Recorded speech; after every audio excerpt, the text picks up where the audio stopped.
This is the continent of Europe. And this spot right here is the bone of contention for our discussion today. But what should we call it? United Kingdom, England, Great Britain, are they all the same, or is there a difference between them? Let's find out. These are the British Isles, a group of islands located off the northwestern coast of Europe, primarily consisting of Great Britain and Ireland. It's important to note that Great Britain and Ireland are geographical terms, not political ones. Great Britain is the largest island in the British Isles, while Ireland is the second largest. There are also several smaller islands, such as the Isle of Man, Guernsey, and Jersey. Now, here's where it gets interesting.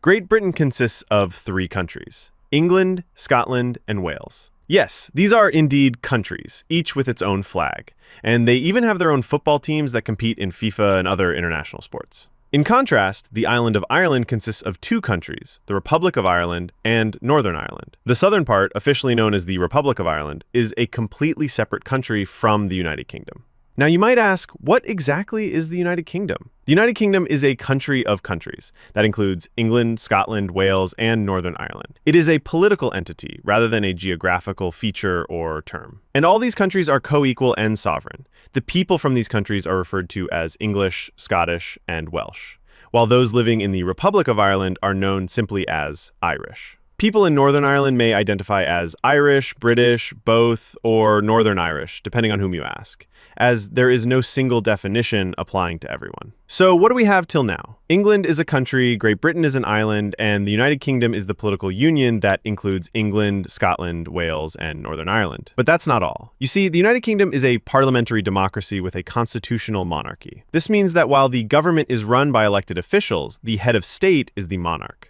Currently, King Charles III holds this position. But why are we talking about this? There are some territories which are not technically part of the United Kingdom, but are still connected through shared history and symbolic ties with the monarchy. Historically, the British Empire was one of the most powerful empires in the world.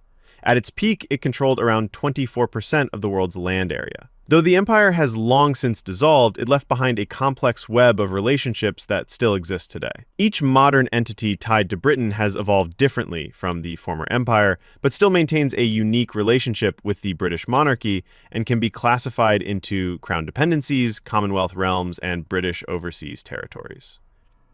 The Crown dependencies, such as the Isle of Man, Jersey, and Guernsey, are self-governing territories under the Crown, not part of the UK. They have their own governments, laws, and tax systems, but the UK handles their defense and foreign affairs. They're tied to the Crown and not to the UK Parliament. Commonwealth realms. The Commonwealth realms are 15 fully independent countries, including Canada, Australia, Papua New Guinea, New Zealand, Jamaica, the Solomon Islands, Belize, the Bahamas, Barbados, St. Lucia, St. Vincent and the Grenadines, Grenada, Antigua and Barbuda, St. Kitts and Nevis, and Tuvalu, that recognize the British monarch, currently King Charles III, as their ceremonial head of state. Each of these nations has its own government and full sovereignty, but they share the monarch as a symbolic figurehead. They are also part of the Commonwealth of Nations, a voluntary association of 56 countries with historical ties to the British Empire.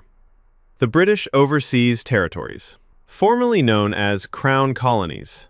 They are not sovereign but fall under UK sovereignty, but are not part of the UK itself. They have varying degrees of governance with the UK. Unlike Crown dependencies, they are more directly tied to UK governance, and unlike Commonwealth realms, they have not gained independence, relying on the UK for military and sometimes economic support. They represent the last remnants of the British Empire. Listed by population, highest to lowest, they include Bermuda, Cayman Islands, Turks and Caicos Islands, Gibraltar, British Virgin Islands, Akrotiri and Dhekelia, Anguilla, St. Helena, Ascension Island, Tristan da Cunha, Montserrat, British Indian Ocean Territory, South Georgia and South Sandwich Islands, Falkland Islands, British Antarctic Territory, Pitcairn Islands. Citizens of the Crown dependencies and overseas territories are usually British citizens, while those in Commonwealth realms benefit from Commonwealth privileges, such as ease of travel and cooperation in various areas. Importantly, none of these entities are part of the United Kingdom itself, but they all remain connected through shared history, symbolic ties to the monarchy, and, in some cases, constitutional arrangements.